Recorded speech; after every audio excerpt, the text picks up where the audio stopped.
बागेश्वर उपचुनाव, प्रत्याशियों के नामों का ऐलान हुआ। ऐलान होने के साथ चुनावी रणबेरी बज गई। अब बीजेपी ने अपने प्रत्याशी का नामांकन करवा दिया, तो कांग्रेस प्रत्याशी के रूप में बसंत कुमार को रण में उतारा गया। बसंत कौन? आम आदमी पार्टी के चेहरे। ऐसे में आप इसे इंडिया वाले गठबंधन का चेहरा मान सकते हैं। जो इंडिया वाला गठबंधन है उसका इम्तिहान भी है, मगर कहानी में एक ट्विस्ट है। ट्विस्ट यह कि बागेश्वर उपचुनाव में इंडिया गठबंधन अलग अलग चुनाव लड़ा है। अलग अलग। समाजवादी पार्टी ने अपना प्रत्याशी घोषित कर दिया।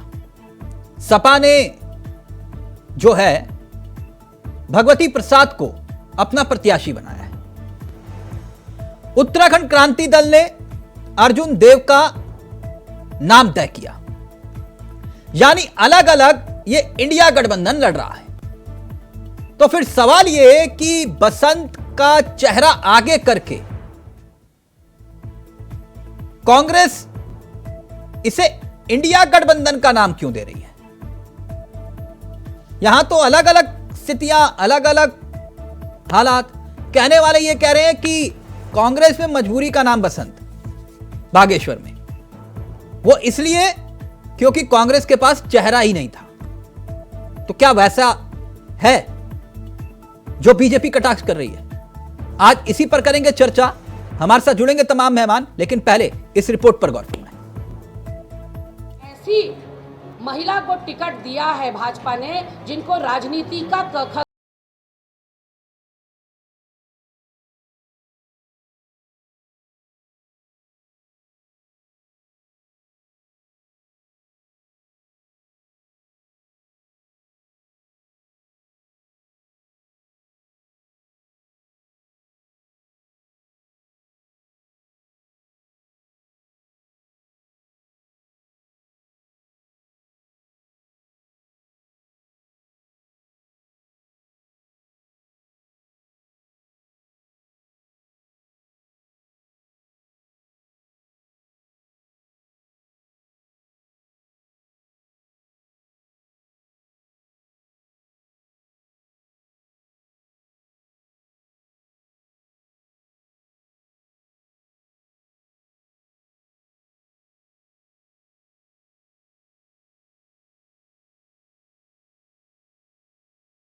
करेगी। हालांकि बीजेपी इस चुनाव में जीत का बड़ा दावा कर रही है, जिसके लिए बीजेपी की तरफ से सहानुभूति कार्ड का इस्तेमाल किया गया है।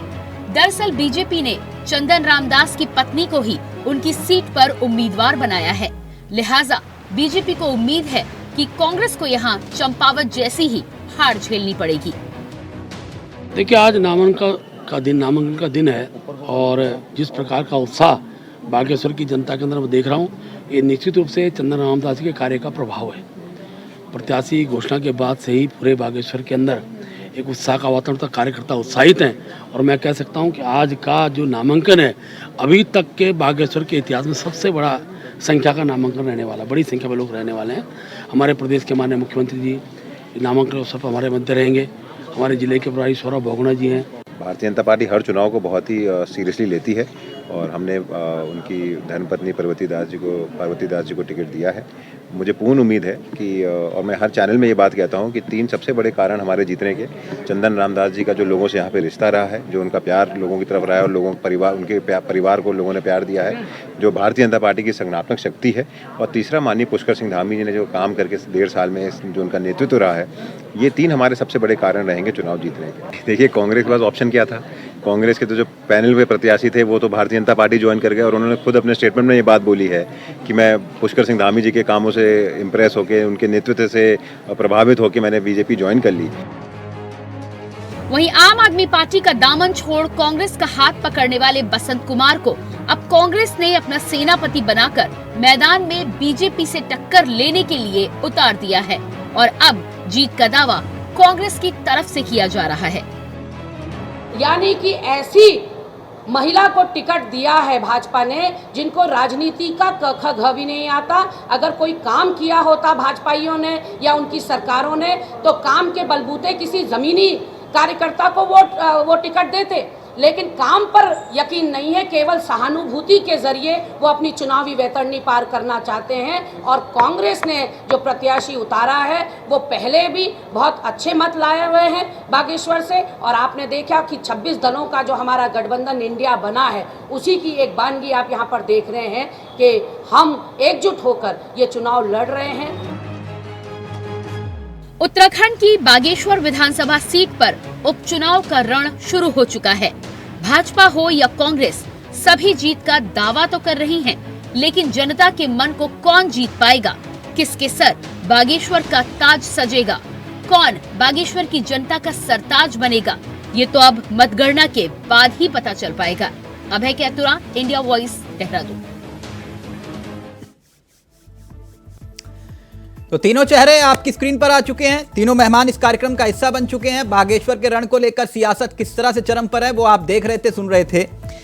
सुनीता जी बहुत बहुत स्वागत है आपका, विपिन जी आपका भी, और संगीता शर्मा जी आपका भी बहुत बहुत स्वागत है। बीजेपी, आम आदमी पार्टी और कांग्रेस। सुनीता जी आप ही से शुरू करता हूं क्योंकि बीजेपी कह रही है कि बागेश्वर में मजबूरी का नाम कांग्रेस के लिए बसंत जी हैं। मैं एक बात समझना चाह रहा था, बड़ा कंफ्यूज हो गया हूं मैं, थोड़ी कंफ्यूजन दूर करिए और उत्तराखंड की आवाम की भी ये कंफ्यूजन दूर होनी चाहिए। ये जो बागेश्वर में I.N.D.I.A वाला जो आपका गठबंधन है, ये बसंत जी उसके प्रत्याशी है या फिर आपने एक्सपोर्ट किया मामला आम आदमी पार्टी से? थोड़ा सा क्लियर करिएगा। हाँ देखिए तिलक जी, मजबूरी का नाम बसंत जी नहीं पार्वती जी है। देखिए आप 4 बार विधायक रहे हैं, मंत्री रहे हैं, अब इनको बागेश्वर की जनता का कितना प्यार चाहिए कि वहाँ पे एक अनुसूचित जाति की सीट है और आप वहाँ पे एक ही परिवार को प्रमोट करते जा रहे हैं। क्या वहाँ पे किसी दूसरे व्यक्ति को उठने का या विधायक बनने का, मंत्री बनने का वो सपना नहीं देख सकता है क्या? सुनीता जी, तिलक जी, हाँ सुनीता जी, आपके प्रवक्ता आप लोगों को फंसा देते हैं,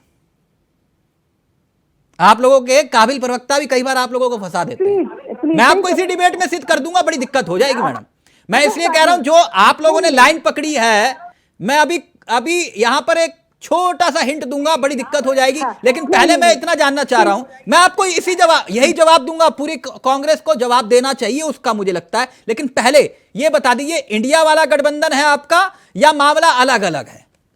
देखिए अभी तो हमारी बातें ही चल रही है, आप कहाँ से जोड़ रहे हैं कि इंडिया गठबंधन का अभी से? मैडम आप ही कह रहे हो कि मजबूरी का नाम पार्वती है, मैं बता दूंगा मजबूरी का नाम क्या होता है। मुझे सिर्फ इतना बताइए, इंडिया वाला गठबंधन है या कहानी कुछ और है? बोलने दीजिए, आप मुझे बोलने तो दीजिए ना प्लीज मैडम। तो आप बोलेंगे, आप मुझे बोलने तो दीजिए ना। आप कहाँ से बोल सकते हैं? जैसा कि मैंने पहले भी कहा है कि बीजेपी वालों ने क्यों हरीश सिंह रावत जी को, क्यों सतपाल महाराज जी को, क्यों सुबोध उनियाल जी को, क्यों इन नेताओं को आपने मंत्री बनाया, टिकट दिया?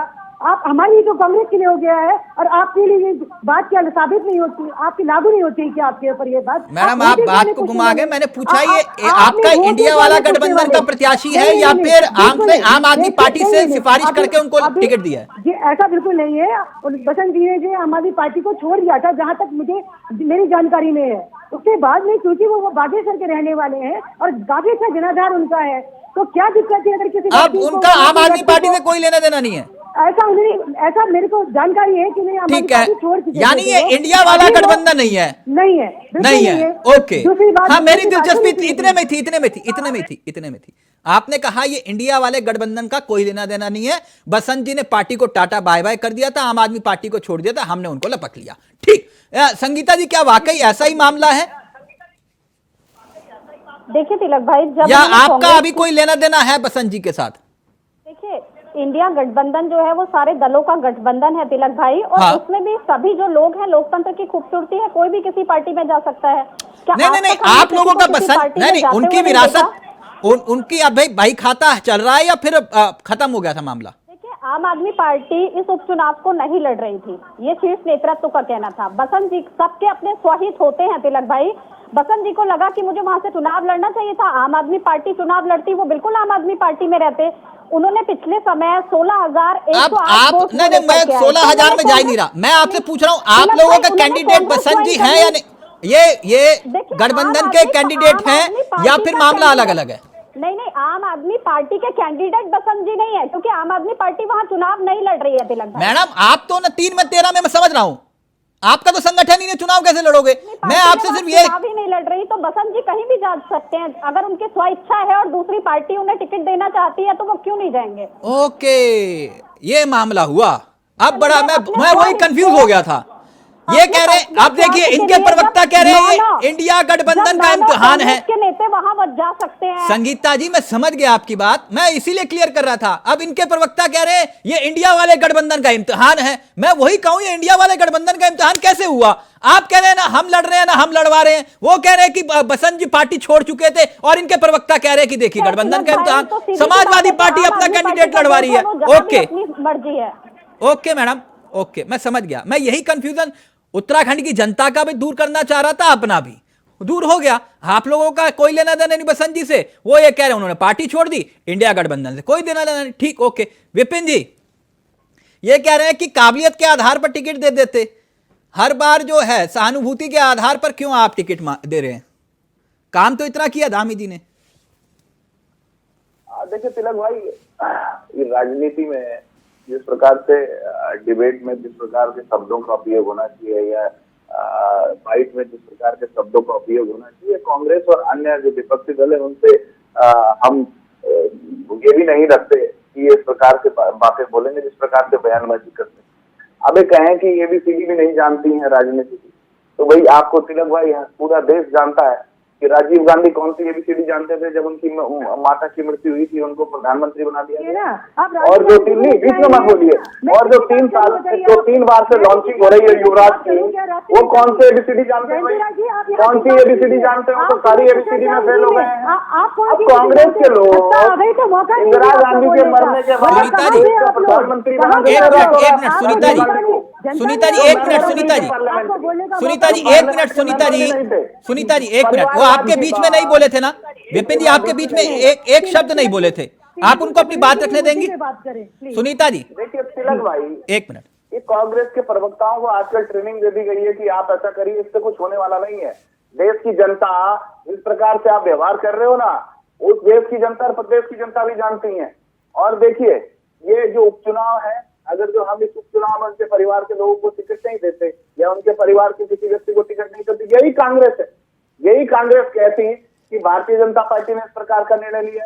और ये पहला चुनाव नहीं है तिलक भाई, इससे पहले भी जब सुरेंद्र जीना जी की मृत्यु हुई थी, सुरेंद्र जीना जी स्वर्गवासी हुए थे, आपको याद है तिलक भाई, उनके भाई को चुनाव लड़ाया गया था। अब आजकल इसलिए ये परिवारवाद की बात करने की, प्रधानमंत्री जी ने जिस परिवारवाद की बात की थी, उस परिवारवाद पर उखाड़ने का काम भारतीय जनता पार्टी पूरे देश के अंदर करने वाली है।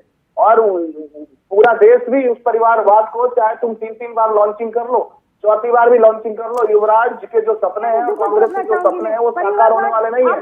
और आयातित प्रत्याशी लेकर के आए हैं। देखिए तिलक भाई, बीच में नहीं बोला, बीच में बोला नहीं है आपके मैडम। सुनीता जी बोला मैं आपके, सुनीता जी एक मिनट, आप तो मेरे साथ पहली बार डिबेट में बैठी हैं, आज पहली बार मेरे साथ तिलक भाई ये डिबेट में बैठी है। मैं नहीं चाहता कि ये भी आरोप लगाए कि भाजपा के प्रवक्ता ने मुझे बोलने नहीं दिया। सुनीता जी, इनको समझा दीजिए। सुनीता जी एक मिनट, एक करके अपनी बात रख लीजिए ना, एक करके, हम क्यों बहस कर रहे हैं? 1 मिनट रुकिए ना, 1 मिनट रुकिए, विपिन जी अपनी बात पूरी करें। विपिन जी, ऐसे तो प्रकाश पंत जी की पत्नी को भी आपने टिकट दिया है ना, तो मैं इतना जानना चाह रहा हूं, वो परिवारवाद अलग है, ये परिवारवाद अलग है, ये कैसे हो सकता है? देखिए तिलक भाई, परिवारवाद कौन सा परिवारवाद है? हाँ। परिवारवाद जो रातों रात प्रधानमंत्री की मृत्यु के बाद प्रधानमंत्री के बेटे को प्रधानमंत्री बना दिया जाता है। आपको याद होगा गोवा के मुख्यमंत्री थे मनोहर पर्रिकर जी, उनकी मृत्यु के बाद प्रमोद सावंत जो आज मुख्यमंत्री हैं, तब उनको एक आम कार्यकर्ता को भारतीय जनता पार्टी ने अपना मुख्यमंत्री बनाया था वहां का, उनके बेटे को तो नहीं बनाया ना रातों रात। ये इस परिवारवाद की बात हम कर रहे हैं। कौन सा परिवारवाद? जो लॉन्चिंग परिवारवाद है। और परिवारवाद की बात राष्ट्रीय अध्यक्ष जी, नहीं, आपका तो संगठन कार्यकर्ता वहां पे काम करने वाला है, तो फिर उसका भी तो हक बनता है ना टिकट का। बिल्कुल, देखिए एक बात सुनिए, आप मैं कह रहा हूँ ना, अगर जो यही कांग्रेस है, ये कांग्रेस के अंदर कितनी बार हुआ है, आप तिलक भाई अगर जो इतिहास निकालूंगा तो ये बोलने लायक नहीं रहेगा। इसलिए आगे काम आएगा। सुनिए एक बात, एक मिनट सुनिए ना, एक मिनट सुनिए ना। काट का जो हांडी है ना तिलक भाई, बार बार चढ़ने वाली नहीं है। विपिन जी एक मिनट रुकिए। ये बहुत एक मिनट आगे काम आएगा। सुनीता जी, मैंने पहले भी ये बात बोली थी, शायद कांग्रेस कार्यालय तक ये बात पहुंची नहीं। आपके प्रवक्ता ने अभी जो कहा डिबेट में, अभी मैं सुन रहा था ना उनका बयान, मैडम ने कहा कि ये सहानुभूति लेना चाहते हैं, इनके पास कैंडिडेट नहीं है ना, और इस महिला को ABCD नहीं आती राजनीति की। अब थोड़ा सा इतिहास पलटिए और थोड़ा मैडम को भी बताइएगा, उनको बताइएगा। एक मिनट सुन लीजिए, काम आएगा सुनीता जी आपके। मैं वो वाला नहीं किताब पढ़ के वाला, है ना, मैं तो जो देखा मैंने वही बोल देता हूं। 2012 में एक तथाकथित PDF हुआ करता था, याद होगा आप लोगों को, मैं अक्सर जिसका जिक्र करता हूं, जिनकी बैसाखियों के सहारे सरकार चल रही थी। याद है ना संगीता जी आप लोगों को? उसमें परिवहन मंत्री हुआ करते थे राकेश जी, याद है आप लोगों को? सबको हुआ करते थे ना राकेश जी, बड़े धुरंधर नेता थे, अपने क्षेत्र के मंत्री थे, चुनाव जीत जाया करते थे, बसपा से थे, लेकिन बाद में हरीश रावत जी ने उनके निधन के बाद किसको टिकट दिया? काम आएगा आगे आप लोगों के। किसको टिकट दिया था? ममता राकेश जी को दिया था। तब तो सुनीता जी मैडम को राजनीति का ABCD नहीं मालूम था, तो भाई बोलते रह गए ना मुझे टिकट दे दो, उन्होंने कहा नहीं हम तो देंगे ममता जी को। अब रुक जाइए ना, एक मिनट बता रहा हूं मैडम, बता रहा हूं, काम आएगा आप लोगों के। क्या ममता जी को टिकट जब दिया गया था तब वो राजनीति का ABCD जानती थी? बताइए अब। और एक तरफ आप कहते हैं लड़की हूं, लड़ सकती हूं, और मुख्यमंत्री जी को जहां से टिकट चुनाव लड़ना होता है वहां पे महिला का टिकट काटते हैं ना, और फिर कहते हैं कि नहीं लड़की हूं, लड़ सकती हूं। जब महिलाओं को टिकट लड़ाया जाता है, चुनाव लड़ाया जाता है, तब आप कहते हो कि ये देखिए क्यों लड़वा रहे हो। ये समझ में नहीं आया सुनीता जी। आप करे तो बढ़िया, और ये करे तो फिर सवाल। ये समझ में नहीं आया सुनीता जी, जरा प्रकाश डालिए। देखिए यहाँ पे मैं कहना चाहूंगी कि जो ममता राकेश जी थी, हाँ। वो टीचर थी और समाज के बीच में ही रहती थी। वो दूसरी बात, वो अगली बार लगातार वहाँ से जीतती हुई आ रही है, लगातार वहाँ से। मैडम मैंने तो उनकी प्रतिभा पर सवाल ही नहीं उठाया। दूसरी बात में ना, मैंने प्रतिभा पर सवाल नहीं उठाया। मैंने कहा आपका डिसीजन, हरीश रावत जी का डिसीजन बहुत अच्छा था, लेकिन आपका डिसीजन उस वक्त अच्छा था, आज बीजेपी का डिसीजन गलत है, कैसे? सुन लीजिए तिलक जी, आप तो जो हमारी प्रवक्ता की बात पर अटक गए, लेकिन हमें भी अपनी बात रखने का है कि जो हमारी प्रवक्ता बोलेंगी क्या हम उसी पे ही बोले? क्या तिलक जी आप यही बात, ये देखिए, ये प्रवक्ता बोले, प्रवक्ता आप अलग है, प्रवक्ता अलग है। नहीं देखिए तिलक जी, यहाँ पे आप बिल्कुल अलग जगह मिला रहे हैं। हमें तो बढ़ाया बोलने के लिए, तो हम भी तो पार्टी के बारे में कुछ बोलेंगे ना, ठीक है?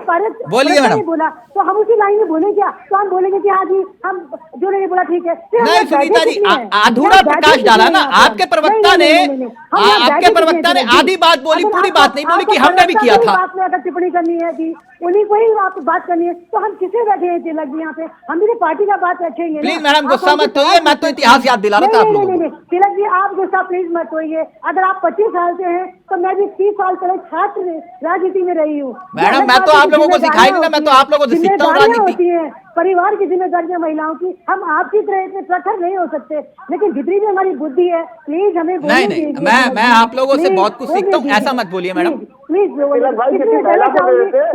क्या महिला नहीं मिली वहाँ पे? अनुसूचित महिला किसी महिला को दे देते टिकट? देखिए नहीं, बिल्कुल गलत बात है।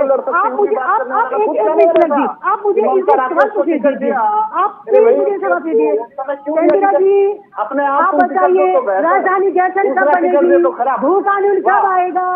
आधुनिक शिक्षा कब मिलेगी, अस्पताल कब आएगा, प्रधानमंत्री बनाया था आपका 1950 का जो है ये मूल निवास कब आएगा, ऐसे बात करेंगे आप? कई उदाहरण, आप यही इसी का जवाब आपको जो है संगीता जी, आपको जो है जनता संगीता जवाब जी, देगी। संगीता आपने जी, जो ये इमोशनल कार्ड आप खेल रहे हैं संगीता ना, जी, एक मिनट, संगीता जी, एक मिनट, विपिन जी, एक मिनट, ये सारे नारे वहीं पे बागेश्वर में मंच सजा हुआ है, सब जाके नारे लगाइए, क्या दिक्कत है? ये क्यों नहीं हुआ, वो क्यों नहीं हुआ, जनता बताएगी, जिसको पसंद होगा जो वो जनता उसको वोट देगी। अब यहां नारे मत लगाइए। एक मिनट संगीता जी, ये आम आदमी पार्टी एकाएक पीछे क्यों हट गई इस चुनाव से? आप लोग तो इंडिया वाला इम्तिहान लड़ सकते थे, दिक्कत क्या है? आप देखिए कितना अच्छे प्रवक्ता हैं, आप भी जाके चुनाव लड़ सकती थी, क्या दिक्कत है? या फिर आप जो कैंडिडेट उन्होंने उतारा, भले ही आपका चेहरा रहा, तो आप भी तो कह सकते थे कि हम सहयोग करने के लिए तैयार हैं। ये समझ में नहीं आया मसला।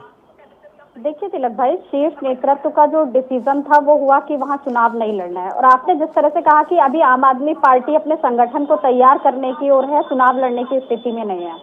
और देखिए, जो बसंत कुमार जी की इच्छा की बात रही, तो देखिए वो उन्हें किसी पार्टी ने ऑफर किया और उन्होंने उसको स्वीकार किया, तो ये स्वेच्छा है। लोकतंत्र में किसी पर जबरदस्ती नहीं कर सकते कि आप उसी पार्टी में रहिए। क्या हमने कांग्रेस के यहाँ के नेताओं को, विधायकों को बीजेपी ज्वाइन करते नहीं देखा? क्या हमने आज देश में नहीं देखा? 9 साल में 9 बार सरकार गिरा करके सरकार बनाई जा चुकी है बीजेपी के द्वारा। तो आज राजनीति किस ओर है तिलक भाई, ये मुझसे बेहतर आप कहीं ज्यादा जानते हैं, आपका ज्यादा अनुभव है। और देखिए तिलक भाई, जो रही उनकी पत्नी को टिकट देने की, तो वो आज उत्तराखंड में हुआ, ऐसा नहीं हुआ है। जब पहले लोहाघाट सीट थी, महाराणा जी की डेथ हुई तो बीना महाराणा जी को टिकट दिया गया बीजेपी से। जब अभी हरिवंश राय कपूर जी की मृत्यु के बाद उनकी पत्नी को टिकट दिया गया। अभी आपने राकेश जी का उदाहरण दिया, तो देखिए ये ऐसा एक मौका नहीं है जब उनकी पत्नी को टिकट मैं दिया। कह रहा हूं, तो अगर ना, मैंने ये नहीं कहा, मैंने विरोध नहीं किया, मैंने सिर्फ ये कहा कि जब आप करते हैं तो ये स्वीकार भी करिए ना कि हम भी यही करते हैं, ये परंपरा रही है, हमने इसको एक परंपरा के रूप में स्थापित कर दिया। ठीक, मैंने उदाहरण प्रकाश पंत जी का भी दिया, हरबंस कपूर साहब के परिवार का भी। ठीक जी बिल्कुल, वो होता हुआ आया है उत्तराखंड में, ये पहला मौका नहीं है। लेकिन ये कह देना बीजेपी का कि इनके पास कोई चेहरा नहीं था, तो देखिए ये तो तोड़ करके सरकार बना लेते हैं। संगीता जी, नहीं, सरकार नहीं बनती, इसका लॉजिक है, इसका लॉजिक है। मैं विपिन जी के पास जाऊं जाता है तो फिर इनको क्यों परेशानी होती है? मैं बताता हूं इसका लॉजिक है, इसका लॉजिक। एक मिनट, कांग्रेस के पास एक मौका था बागेश्वर में अपने संगठन को जिंदा करने का, एक मौका था। वो किसी एक अपनी पार्टी के कार्यकर्ता को टिकट देकर चुनाव लड़ सकते थे, उन्होंने ऐसा नहीं किया। वो उनकी पार्टी का रणनीति का हिस्सा हो सकता है कि बसंत जी इतने वोट लेकर आए तो इस बार भी उनका वोट आएगा, उनको ऐसी उम्मीद हो सकती है। लेकिन बोगना जी, मैंने पहले भी यह उदाहरण दिया था, जब विजय बोगना सितारगंज से चुनाव लड़े थे, आप तीनों ज्ञानी हैं, उनके खिलाफ कौन चुनाव लड़ा था, उपचुनाव? जब किरण मंडल ने सीट खाली की थी, माननीय स्वर्गीय प्रकाश पंत लड़े थे कि नहीं लड़े थे? ईमानदारी से बताइए आप। उनको यह मालूम था, इस बात का इल्म था कि भाई मैं पिथौरागढ़ से आके यहां चुनाव लड़ूंगा, चुनाव जीत जाऊंगा। उनको मालूम था नहीं जीतूंगा, लेकिन उनका एक बयान मुझे कानों में आज भी गूंजता है जब इस तरह के उपचुनाव होते हैं। पता क्या बोले थे विपिन भाई मुझसे? बोले कि संगठन के लिए लड़ने आया हूं, चुनावी तो हारूंगा। तो सुनीता जी, आपकी पार्टी में ऐसे प्रकाश पंत क्यों नहीं है कि उनको मालूम है चुनाव हारूंगा? आप बोलते टिकट लो, कहते ना बाबा ना, लोकसभा लड़वाना तो लड़वाओ, लेकिन ये नहीं लड़ेंगे। हुआ ना ऐसा कि नाम ले लूं यहां? अच्छा नहीं लगेगा ना? गलत तो नहीं कह रहा ना? नहीं, आप गलत नहीं कह रहे हैं, पर मैं आपसे कहना चाहती हूँ कि क्या किसी व्यक्ति को, जनाधार व्यक्ति को, वहाँ के रहने वाले व्यक्ति को अधिकार नहीं है तिलक जी कि वो मैडम बिल्कुल है। अगर कांग्रेस पार्टी ने टिकट दिया, मैं आपसे कह रहा हूँ, आप कह रहे हो आप इमली। नहीं, आप तिलक जी, उनको अगर टिकट दिया है तो उनकी वहाँ की लोकप्रियता को देखते हुए, उनकी जनाधार को देखते हुए, और ये सही बात है कि कांग्रेस पार्टी ने अच्छा कदम लिया कि वहाँ पे रहने वाला व्यक्ति है उसको टिकट दिया। लेकिन चार विधायक होने के बाद में, मंत्री रहने के बाद में, कांग्रेस संगठन में कोई जनाधार वाला नेता नहीं है। पूर्ण बहुमत की जनाधार, क्या आप बात कर रही है? आप बताइए। मतलब कांग्रेस संगठन में जनाधार वाला नेता नहीं है आपके यहाँ? ये तो कैंसला जी, आप जो हंस रहे हैं ना, ये जो आप हंस रहे हैं ना, तिलक ये भाई, आपको बचा के रखिए इस हंसी को। अरे काम नहीं, आएगी आप आपके। तिलक जी कितने जनाधार गहरी वाला आपको नेता नहीं बना पाए सलाह दे उत्तराखंड के रही थी। अंदर। विपिन जी, ऐसा है कि वो बहुत दिन से संघर्ष कर रहे हैं यहाँ पे, संघर्ष कर रहे हैं काफी दिन से। मैं तो कह ही नहीं रहा कि वो संघर्ष नहीं कर रहे। उनको- उनको मैं तो कह रहा था जो आपके कार्यकर्ता का हक था तो मेरे वो ख्याल से आपने अच्छा। उनको दिया नहीं। एक मिनट विपिन जी मुझे एक बात बताइए, गंगोत्री से लेकर हरिद्वार तक है, रुड़की तक पूरी विकास की गंगा बह गई धामी सरकार में, इतना विकास हुआ है ना, चारों तरफ राम राज्य है, तो फिर भी आपकी पूरी कैबिनेट वहां पर पूरी ताकत झोंक दी आप लोगों ने। ऐसा क्या डर है विपिन जी? नहीं ऐसा तिलक भाई, अभी कोई कैबिनेट वहाँ पे गई नहीं है, ऐसा नहीं है कि सब हाँ लोग तो वहाँ पूरा चले गए। नामांकन देखिए, करवाने तामझाम देखिए, पूरा देखिए, दल बल था। ऑर्गेनाइजेशन है, माननीय मुख्यमंत्री गए हैं और प्रदेश अध्यक्ष गए हैं। हमारे आपको पता तिलक भाई, भारतीय जनता पार्टी छोटी लड़ाई हो चाहे बड़ी लड़ाई हो पूरी शिद्दत से लड़ती है। और एक चीज और आपने नहीं सुनी, इन्होंने कहा कि हम तो अपनी लड़ाई के लिए लड़ रहे हैं, इनको जीतने के लिए या हारने के लिए कोई फर्क नहीं पड़ता है। भारतीय जनता पार्टी अपना, चाहे वो कोई भी चुनाव हो। 10 सेकंड संगीता जी आपके, नहीं आप लोग तो 24 घंटे चुनावी मूड में रहते हैं, वो तो ठीक है आपकी बात। पार्टी तो चुनाव की कोई भी लड़ाई हो वो पूरी शिद्दत से लड़ती है। ठीक, ओके संगीता जी, बड़ी हो संगीता जी भले ही 2-4 कार्यकर्ता, एक मिनट, वो जो आपका I.N. वाला गठबंधन है उसके मुताबिक कम से कम 4-5 कार्यकर्ता तो बागेश्वर भेज दीजिए।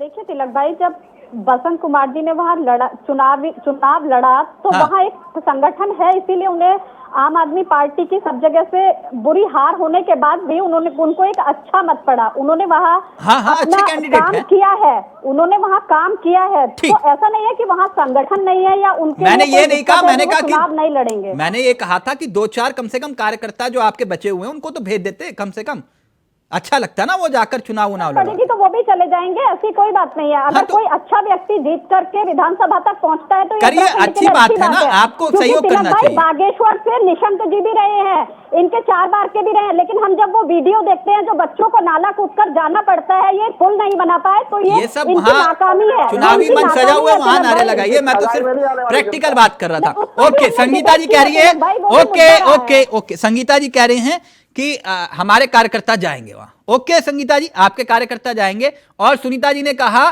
कि बसंत जी अच्छा चुनाव लड़ेंगे, लेकिन यह नहीं बताया कि पूर्व मुख्यमंत्री हरीश रावत जी ने एक महिला का टिकट काटकर क्यों उस सीट से चुनाव लड़ा जहां से महिला का टिकट फाइनल हुआ था। लड़की हूं, लड़ सकती हूं, लेकिन इनको ऐतराज है। Thank you so much. लेकिन विपिन जी आप लोगों ने भी बहुत काम किया है, थोड़ा कम जोर लगाइए, सरकार पर ज्यादा ध्यान दीजिए। थैंक यू सो मच, बहुत बहुत शुक्रिया। खैर बागेश्वर का रण सज गया, अब देखते हैं कि आखिरकार कौन मारता है मैदान, लेकिन उपचुनाव दिलचस्प मोड़ पर आ चुका है। नमस्कार, जय हिंद, जय भारत, जय उत्तराखंड।